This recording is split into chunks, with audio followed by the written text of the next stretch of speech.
Today we're joined by Jeremy Wooding, a British director, producer and writer whose work spans genres and formats, from feature films to beloved television series.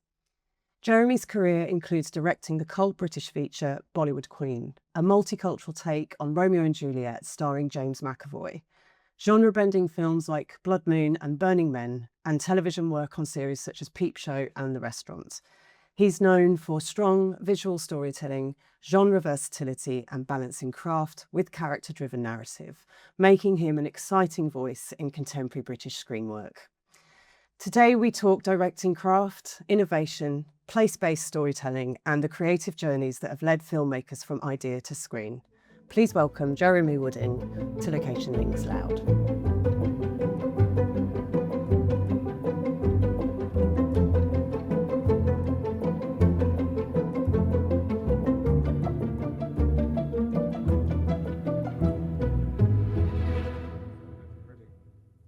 Jeremy, welcome to Location Links Loud, our podcast and YouTube interview about you and your life. I'm really excited for you to join us. Thank you. To start, Jeremy, how would you describe the role of a director to someone who's not inside the industry and what that job actually involves day to day? I suppose the director is the keeper of the creative flame and has to follow through the creative vision from pre-production through to post-production and edit. So in other words, you're across everything. So being a key creative can involve keeping everyone on track and making sure there is, I suppose, a vision for the whole film. Slightly different to being a director in television, where often the creative vision has already happened when you're brought on board as a director, and then it's about staying true to the writer and producer's vision. And thinking back when you chose the path of a director, what was it that made directing feel like the work you wanted to do? Well, I suppose I go way back. I have that the old story that people like J.J. Abrams have and Spielberg, etc., messing around with Super 8 when I was 11 and 12 years old and thinking, oh, this is quite magical. And what is this? Do they actually employ people to do this and film stuff and edit stuff? And so I thought, to be a director, then you need to do everything and kind of start early. And I don't know anyone who's in that area of industry. So what do I do? And I decided that to get there, I'd best sort of get involved with drama and acting. And I did that at university. I studied German and drama, and acted a lot in German, actually, at the Contact Theatre in Manchester, a lot of Brecht. And gradually realised that I wasn't as good as an actor as I thought I was. And I was getting, again, more and more interested in being behind the camera and shaping stuff, shaping material. I was interested in storytelling and characters and seeing actors do better than me in front of the camera. And so what was the path that you took then to be a director? How did you get your kind of break? Well, coming out of university, I still had my focus on learning what it would take to become a director or just to work in the film industry. And I was lucky enough to get a job as a cameraman and editor on corporate films in Northamptonshire, and I learnt craft of being an editor, producer, involved directing as well. I was just basically doing a corporate film school, but it wasn't where I wanted to go. It wasn't drama. It wasn't involving actors or particularly storytelling with script. And I kept on working towards that, but still not finding people to work with or a way into the industry. So what happened was I decided I'd apply for film school. And so I applied to the National Film School and got rejected twice, and then got into Middlesex University to do an MA in film and TV as a mature student, and really that changed things for me, because all of a sudden things began to make sense, and funnily enough, I started to get work. I started to get work making music videos, still doing the corporate films, and getting more experience as a director. So that was the turning point, really, doing the MA. And then when I came out of doing the MA, I realized that I needed to put together a show reel of short films to convince people that I was a director and they should employ me. So that's what I set out to do with my own money. And I made 3 35mm short films, which got me an agent. And getting an agent taps you into work in television, gets you to meet producers. I had a show reel together by then of not just the music videos, but mainly the 3 short dramas. And people wanted to meet me.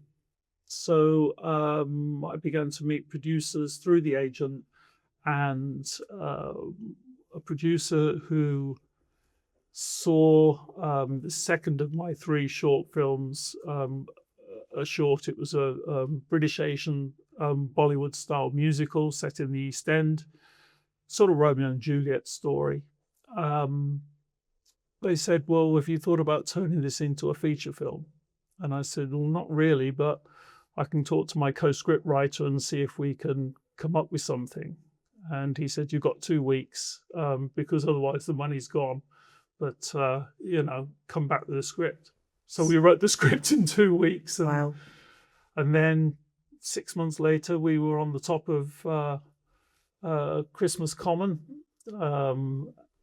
near High Wycombe, filming a scene on 9/11, the day of the attack on the trade towers, and with James McAvoy as a very young actor who just starting out. He was 23 at the time.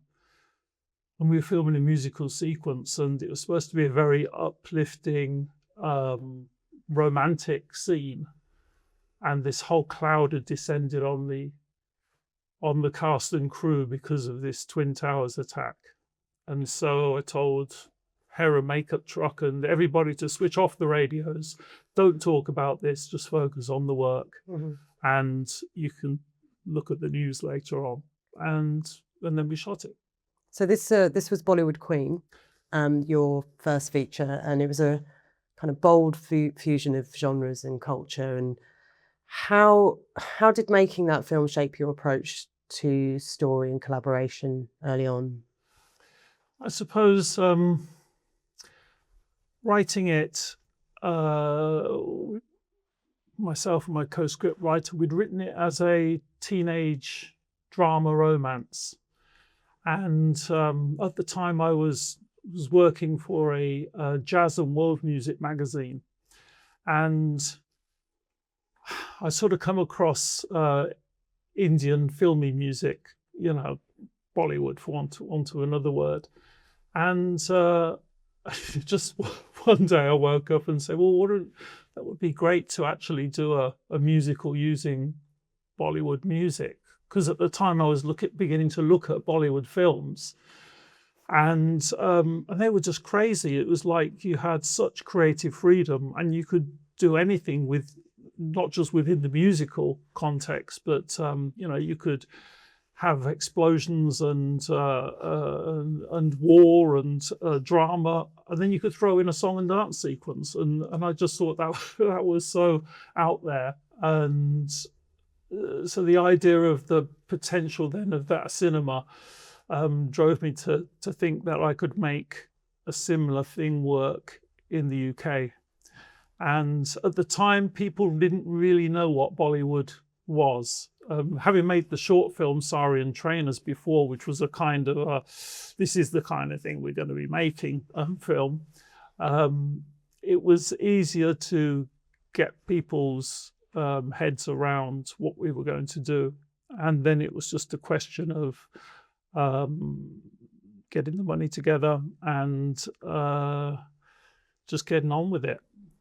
And it became quite a something of a cult favourite, Bollywood Queen. Did you feel right away that you found your creative voice with that, or did it take some time to grow confidence as a director? I think I'd already found my creative voice with the short films, and so this was about Bollywood Queen was about one of the short films written large, because I didn't quite know what it felt like to do an hour and a half film and also to film for 23, 25 days, that sort of amount of time, because it takes a lot of stamina and it takes a lot of brain power, and there's no one to take that away from you. It's down to you. And I think that's the main thing that I was beginning to learn, is that running that marathon of a feature film is so different to doing a short film, because you've just got to keep going and you've got to be on the ball all the time. You can't either let your guard down or your focus down. And I think I learnt that on Bollywood Queen, and I think I carried that through to the other films as well.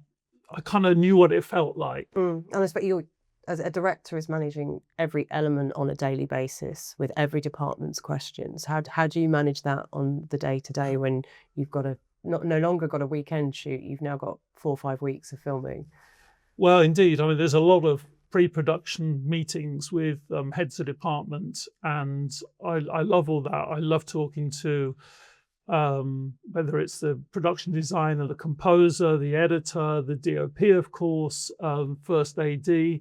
It's a huge collaborative process making a feature film, and you have to know how all those elements fit together. But also you've got to enjoy that process. You can't go into it fearfully or think that it all might fall apart, because you have to have the confidence to pass on to your heads of department so that they have belief in you and faith in you. And that's going back again to what I was saying about you're the keeper of the creative flame, but also you're the heart and soul of the production. They have to believe that they're in good hands. Otherwise, the whole thing begins to flop. Yeah. And I suppose film isn't your only path. You have worked in TV, in comedy and in children's television.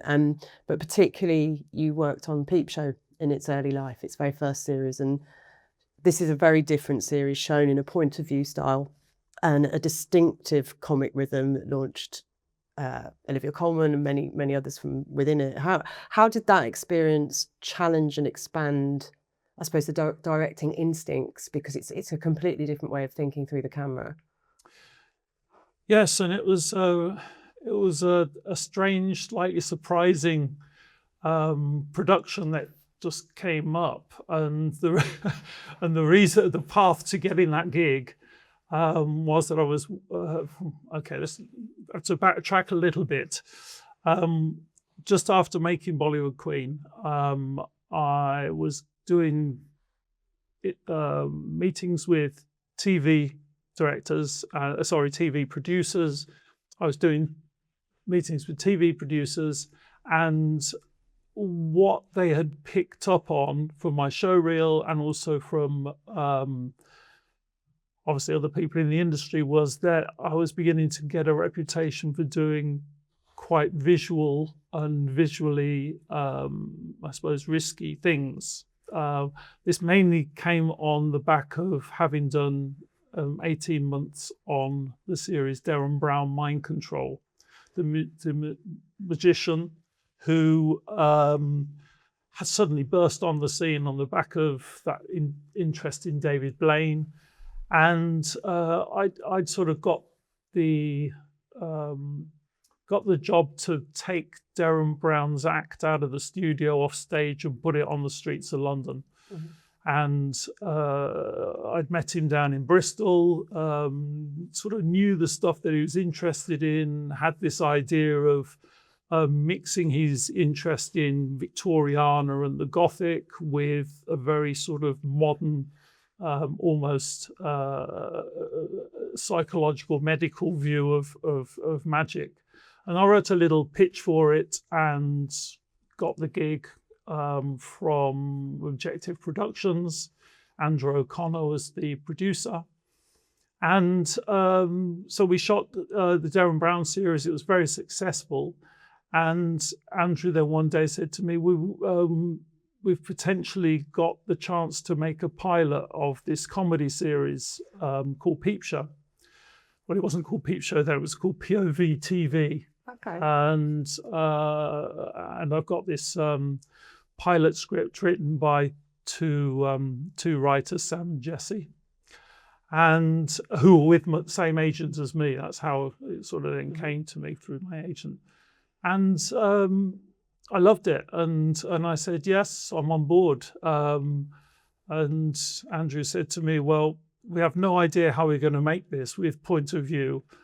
It's up to you. And I went, okay, I'll have a good think about it. He said, well, we can make a pilot. We can make a 15-minute pilot. And we did. And the 15-minute pilot was all set in their flat and became very sort of constrained in its scope. And so they decided, writers, to expand it into the office workplace and get out on the streets more. And so we did another 15-minute pilot, and the two of those 15-minute pilots put together kind of formed the second episode of the first series. But yeah, so, and it had, you know, Olivia, Mitchell and Webb, and it mostly had the basis there of the series, yeah. And you mentioned Jesse. So Jesse Armstrong, Yep. from who went on to write Succession. So he's done okay. He's done great, yeah.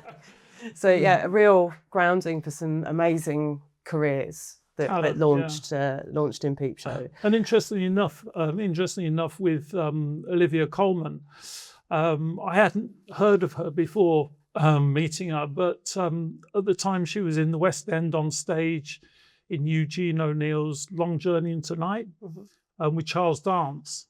And so I saw her in that. And for me, she was a serious drama actress. And then David and Robert said, well, no, we know her from Cambridge Footlights. And, you know, we're old mates. And she's always been in our heads for this. And I said, okay, cool, you know. And we did 2 weeks of rehearsal, and it all gelled together really well and, you know, made us laugh. So we were up and running.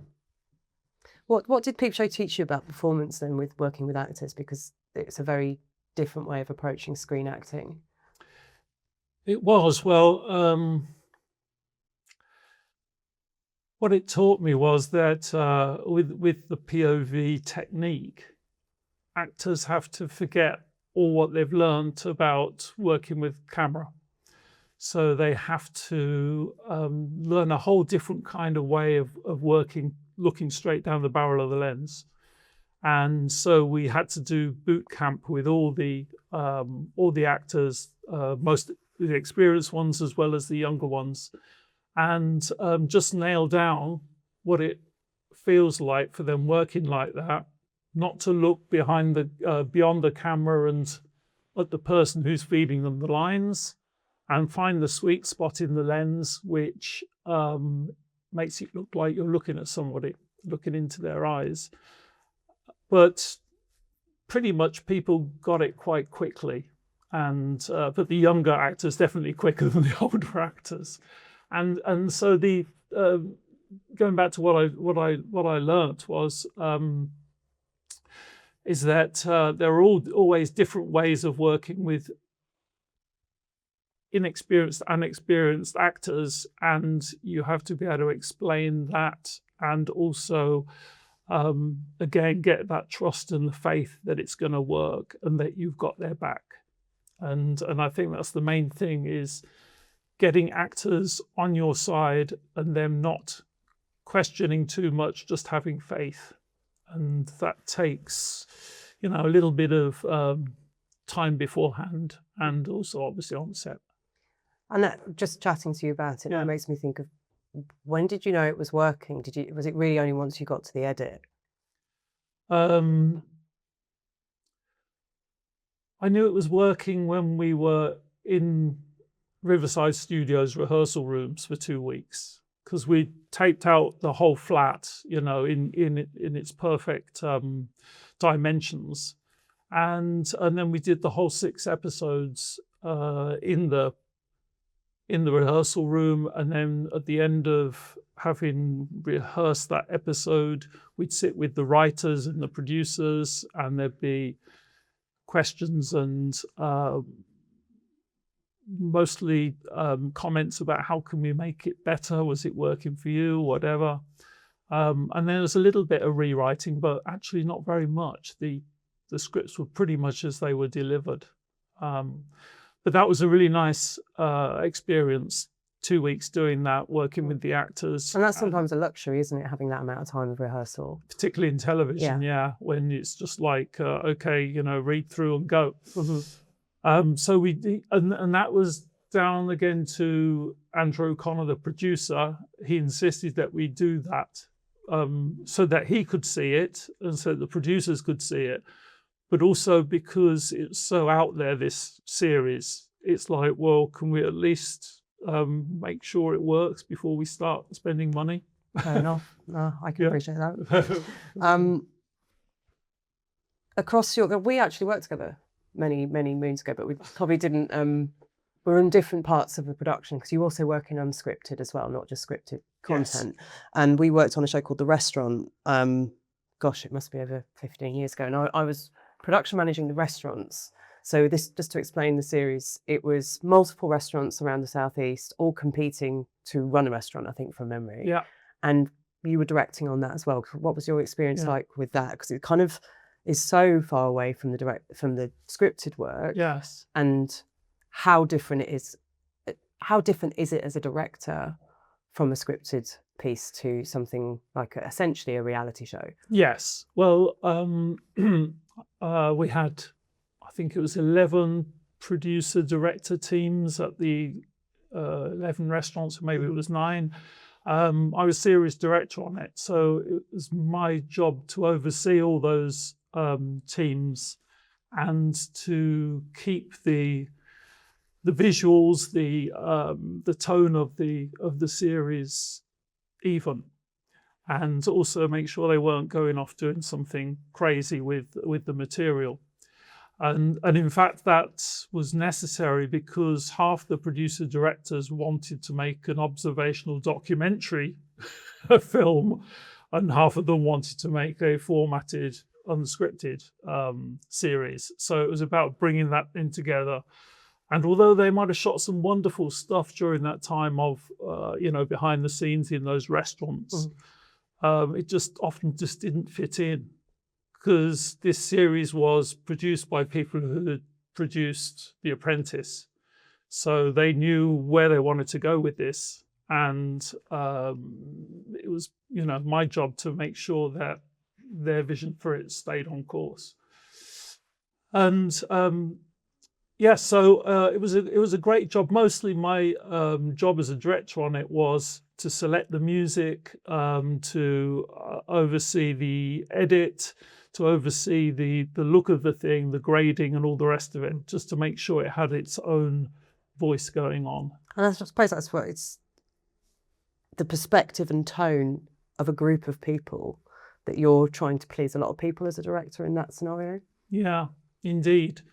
And also because with unscripted, often there is, unscripted, there is a roadmap for what you're planning to shoot and what you want to achieve.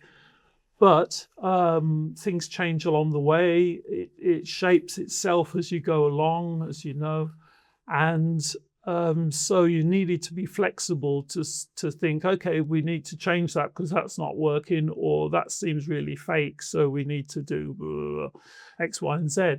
And that was interesting with that show because I had the flexibility, and also weirdly enough, I had the money. So it was a time, I don't know if you remember, it was the time when the BBC had this whole idea of think big.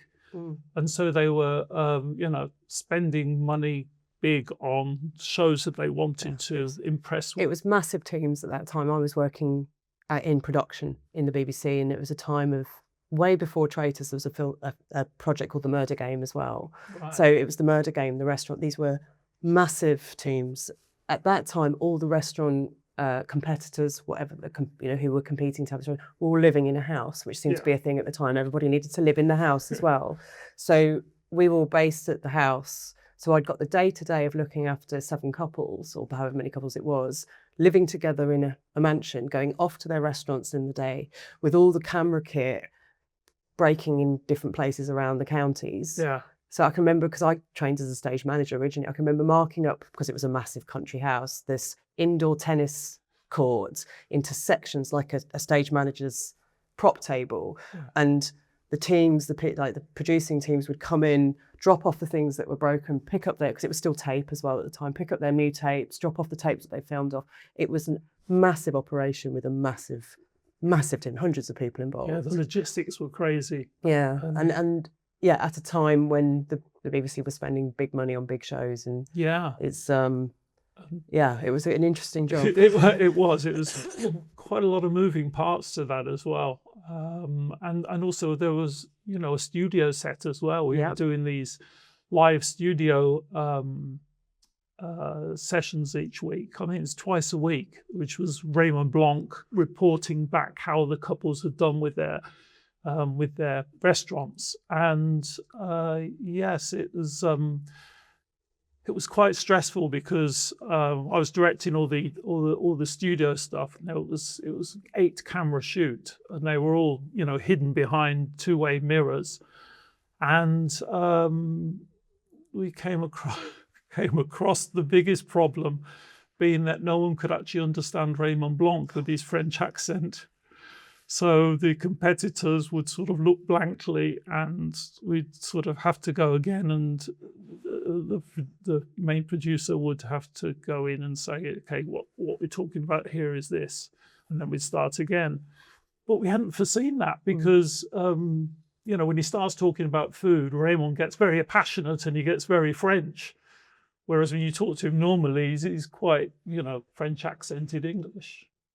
So yeah, no, that was a thinking on your feet moment.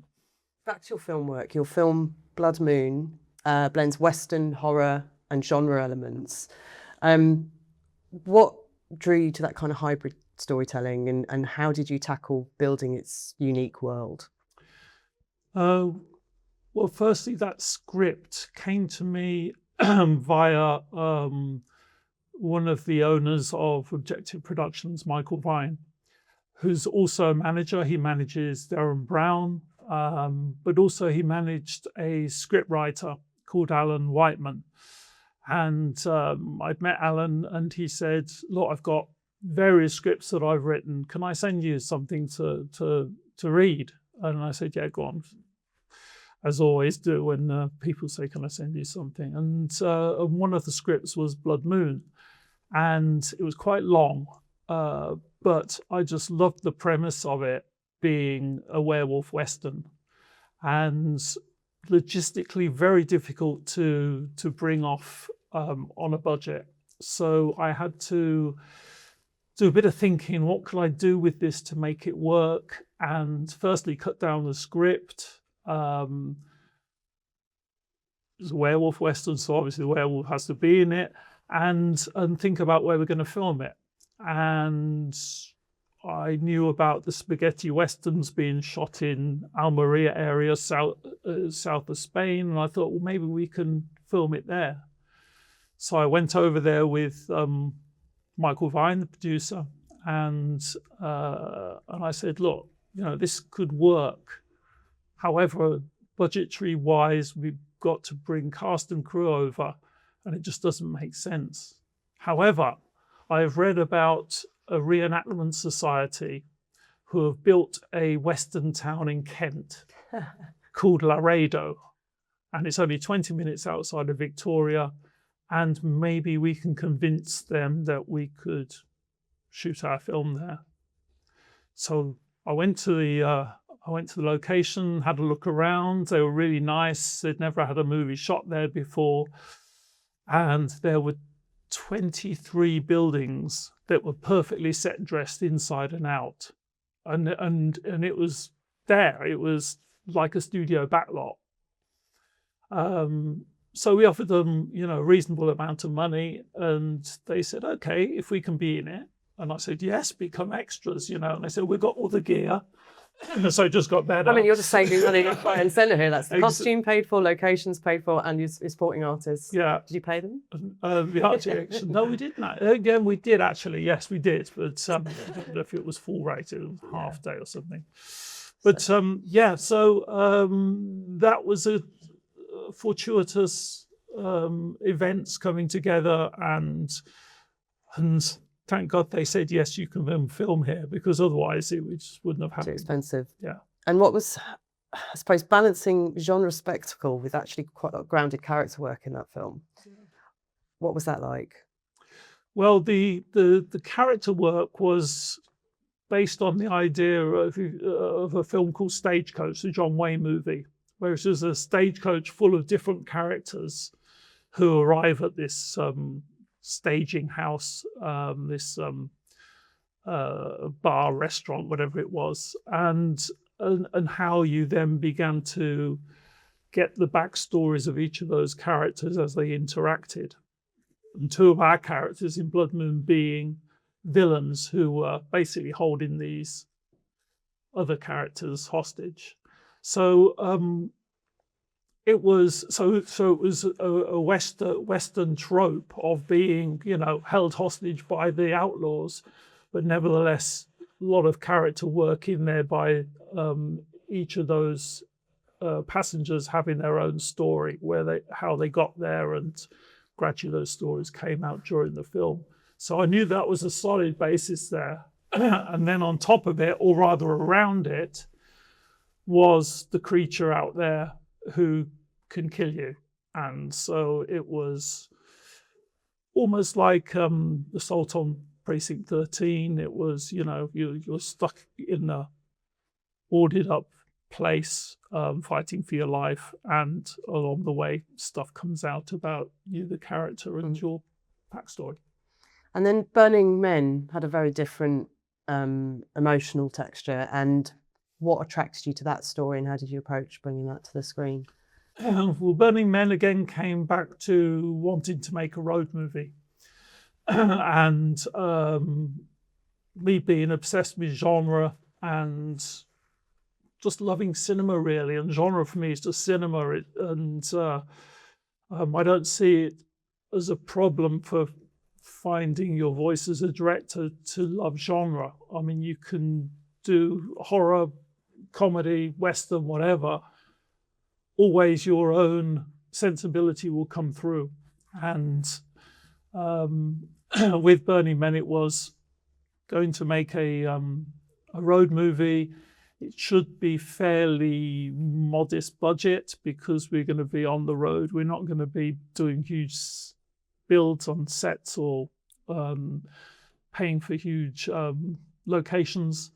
And I wrote that with Neil, my co-script writer, back in 2006. And it hung around for years and years. But it was just basically a teenage road movie about 4 teenagers on the road and just their interaction. It didn't have a genre element other than being a road movie. And gradually, through doing Blood Moon, I was getting interested in different categories, I suppose, of horror films, and folk horror was particularly interesting because it was beginning to filter through on lots of low-budget horror films at the time. So with Neil, we rewrote the script into being a folk horror inflected road movie, and and then it got some more interest from investors, and they thought, okay, I get it. It's a horror road movie. That's going to get its money back, and so we were away with that, and yeah, it just stemmed from a walk across Hampstead Heath years and years ago, thinking about what is the next movie we want to write and make. And we both love road movies, and particularly Badlands and Jim Jarmusch's road movie, Stranger Than Paradise. I'd seen some great road movies that were made, just guerrilla style. So I thought, we can do this. So across all these films, what's remained the constant for you as a director, even though they're all so different?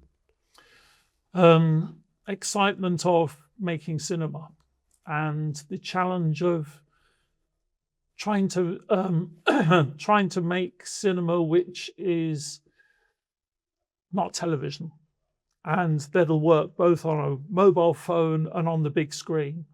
And at one point I got obsessed with does it work on the phone, and can we go into the cinema and check if it works on the big screen? This is with Burning Men, and I thought, well, okay, if it does work on both, then it can work on any kind of in any kind of format.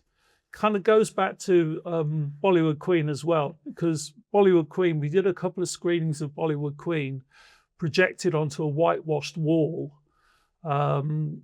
in a village, just I can't remember where it was, Wiltshire somewhere, I think, at a film festival.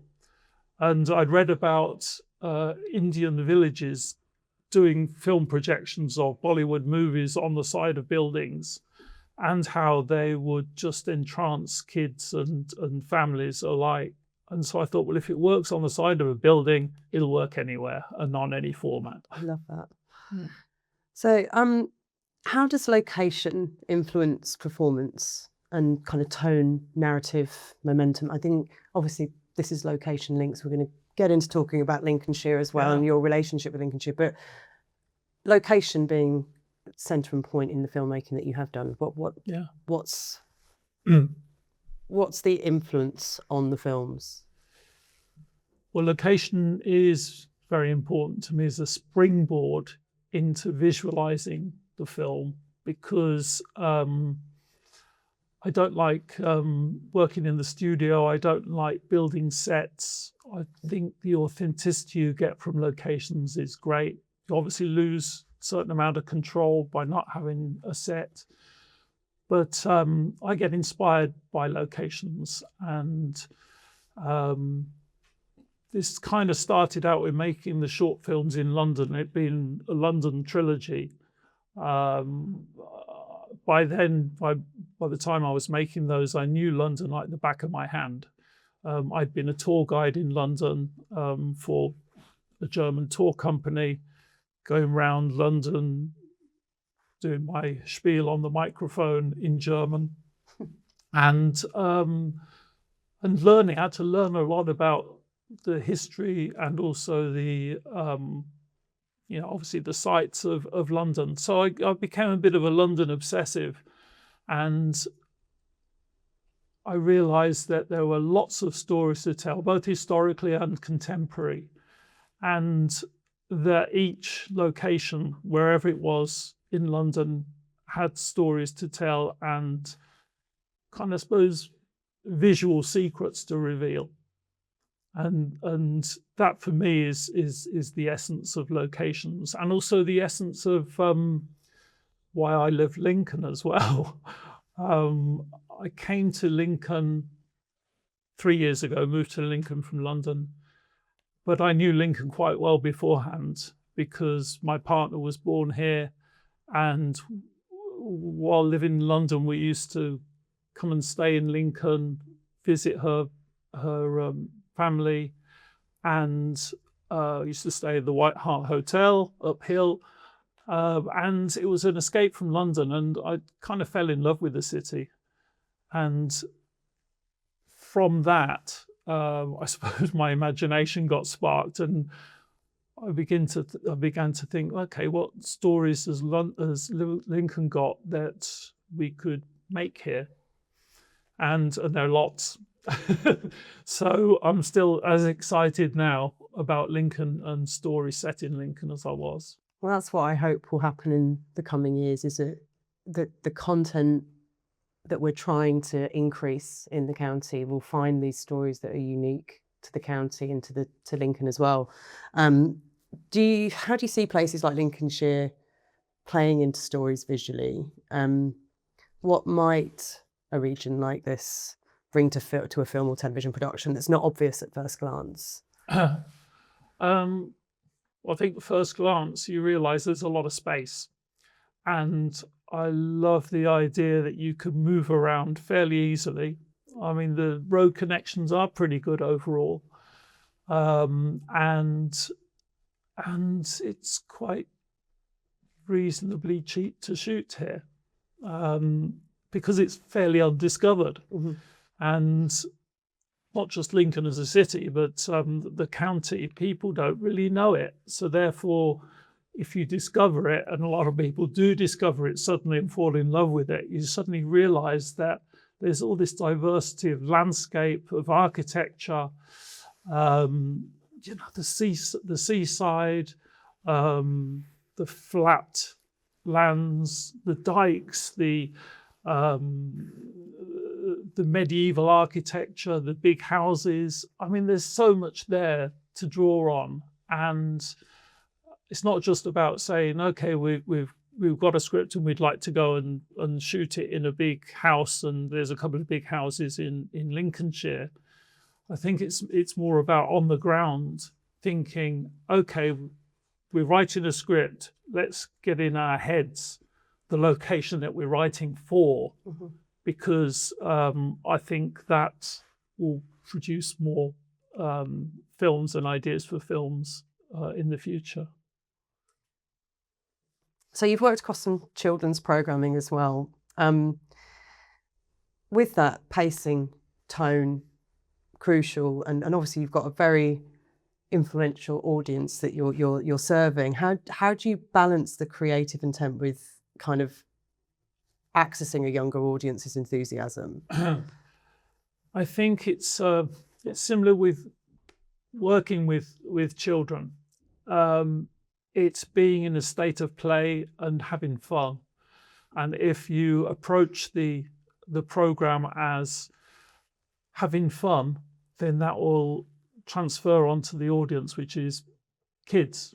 If you approach it too seriously, or if you don't get the fact that it's a very visual medium you're working with, or genre you're working with, kids TV, you have to become a kid yourself, and you have to play, and you have to have fun, and you have to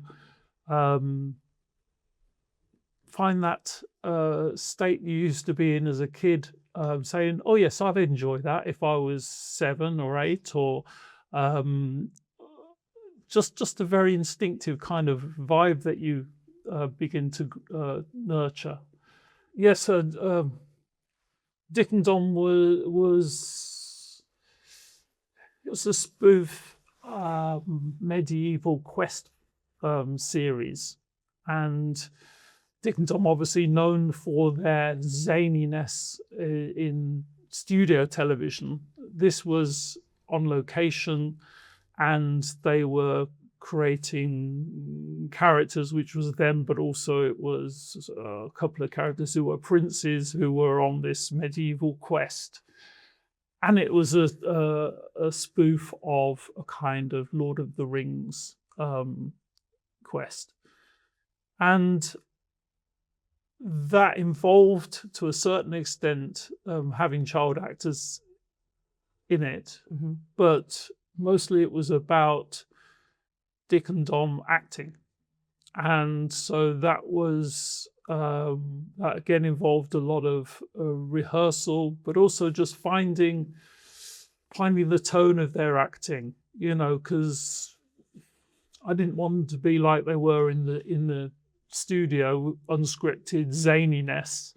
It had to follow the script. It had to be moving through the adventure, and so it became very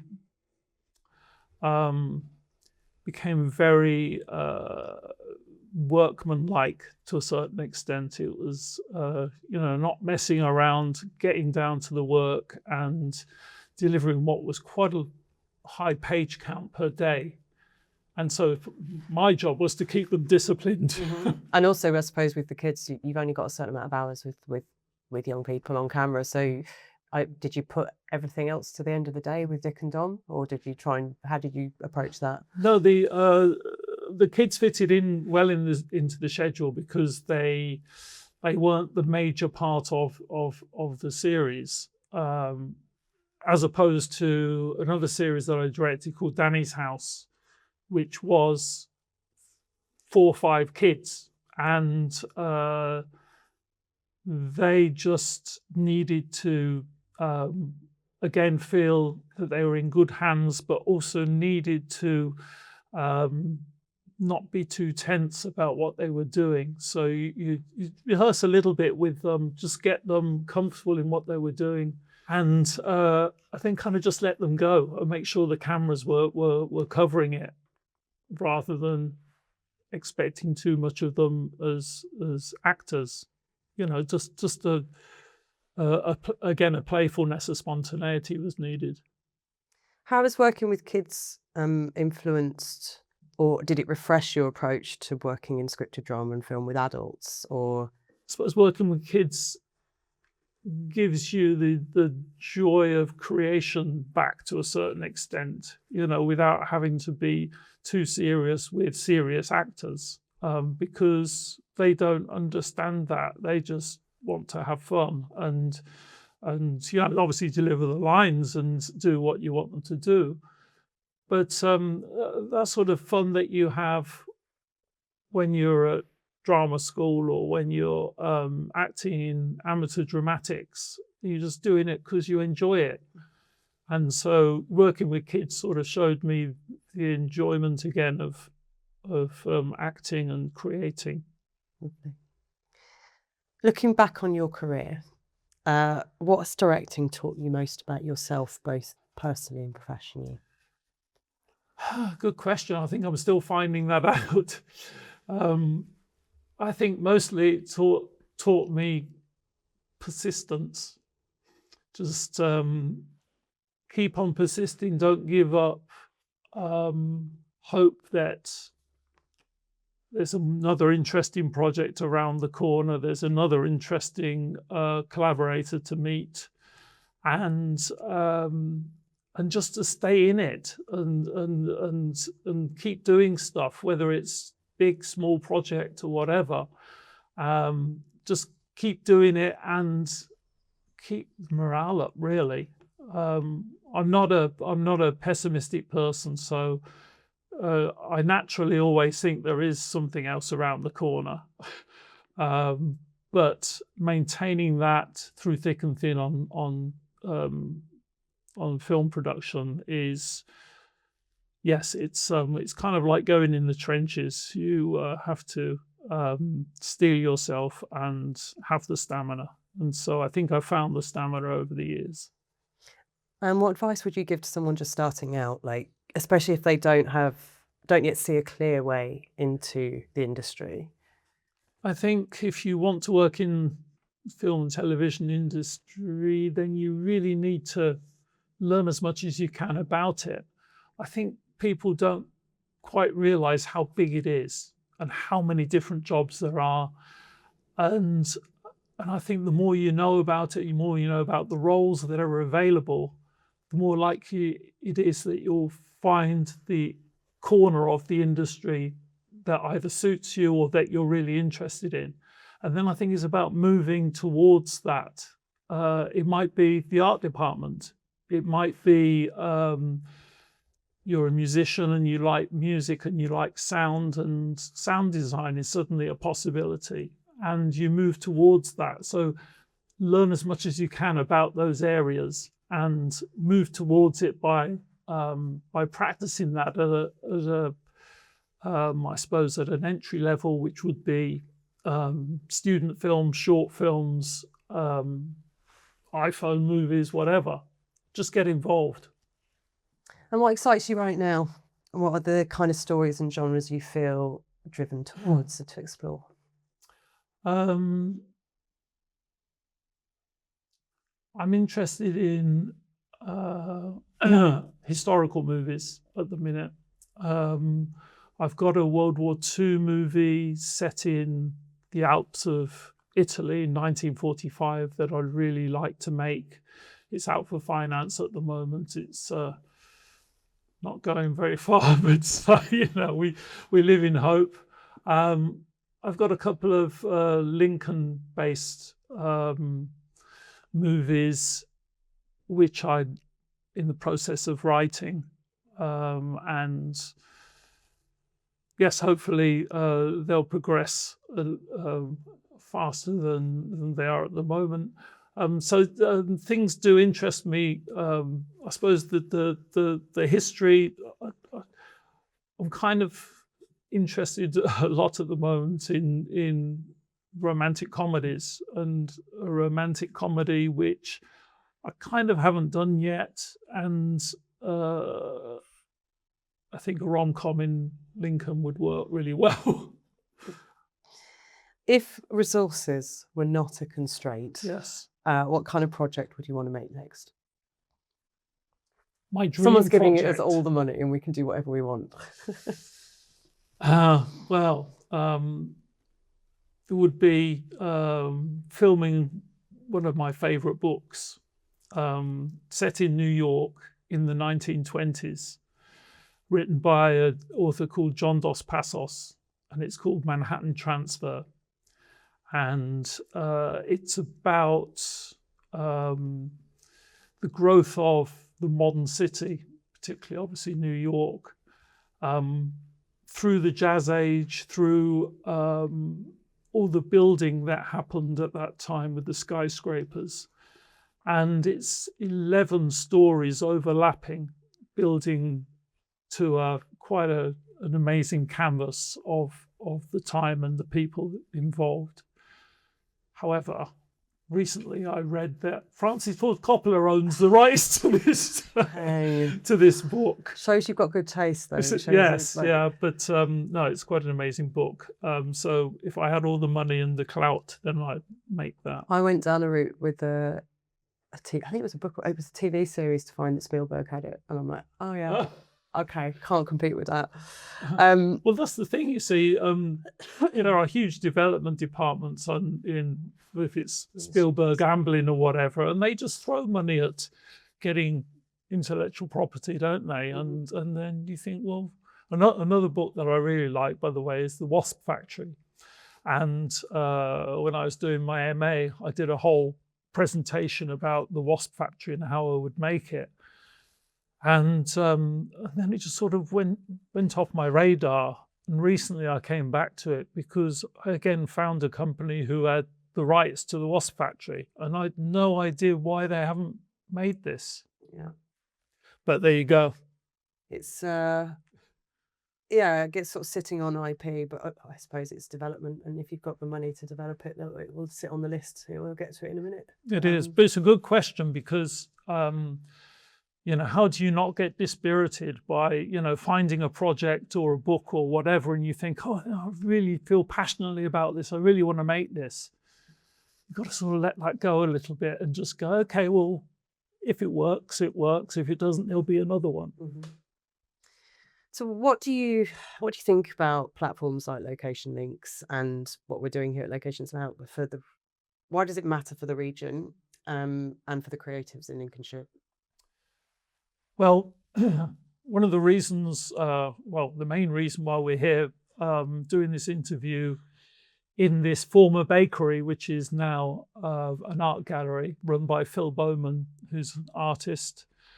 This is one of the first places I came to when I moved to Lincoln, and there was a private view going on, and they invited me in, and I met all these really interesting creative people, and I thought, well, Lincoln and Lincolnshire's actually full of all these creative people, and I wouldn't have known there were these people here unless I'd have just, chanced by the private view. But finding those people can be quite difficult, and I think something like location links gives focus to people involved, not just in film and TV, audio, visual stuff, but also a creative centre, so that people can say, okay, well, I'm an artist, but maybe I could, connect with film and TV business with my artwork, with, painting sets or whatever.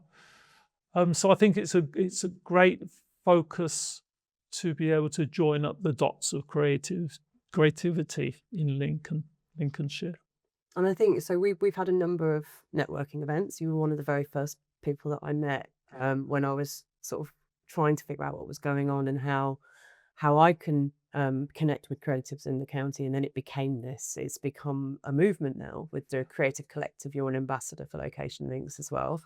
And it seems to be gaining momentum over the last 18 months. We've had 3 events, and every time more people come from all different parts of the industry, from supporting artists who want to do more acting, to sound recorders, to producers, and also industry professionals from outside the county coming in to hear about what we're talking about. By doing this podcast, we're reaching out to people outside of the county to consider coming and filming in Lincolnshire, consider hiring the creatives from Lincolnshire, or bringing your project to the county. Is there a place, let's think outside Lincoln, so in the county-wide, that you think would make a brilliant filming location? And what specifically comes to mind? Well, the first thing, somewhere that I've always wanted to film is Burley House. And also Dorrington Hall is an amazing Elizabethan building. And they feel accessible here. They feel like it's not like filming in the Tower of London or somewhere. It's like you probably be able to do a deal and film there. And also they're kind of a little bit unknown. So that excites me. So the grand houses, and also I'd like to film out in the flatlands, the waterlands a lot more. Around the Wash interests me, and the nature reserves. If I had a story that dealt with that, then I'd like to be out in nature filming. And what would you say to a production or a producer or a location manager that's considering coming and filming in the county, and why should they come here? They should come here because it's not as far from London as you think. So it's very accessible, and it's accessible also for kit hire and lighting, etc. There are places that aren't as far away as you think. The infrastructure here is actually quite good, both in accommodation and also travel. So I think logistics-wise, it works. And if it works for your story, then that's the main thing. Yeah. And as an ambassador, I tell everyone in the industry, come to Lincolnshire and film. And they look at you a bit quizzically and go, how do you get there? And, well, where is it? Yeah, where is it? It's a little bit of re-education, isn't it? Yeah. And and you could pretty much cover anything from urban to coastal to countryside. Jeremy, thank you so much for joining us. It's been a pleasure to have an insight into your career and your craft. Thank you very much, Jeremy. This podcast was created by Keel Productions in partnership with the School of Creative Arts at the University of Lincoln and brought to you by our headline sponsor, Associated British Ports. In our next episode, we'll be joined by Ian Sharp, a dynamic independent producer and founder of Sharp House Productions.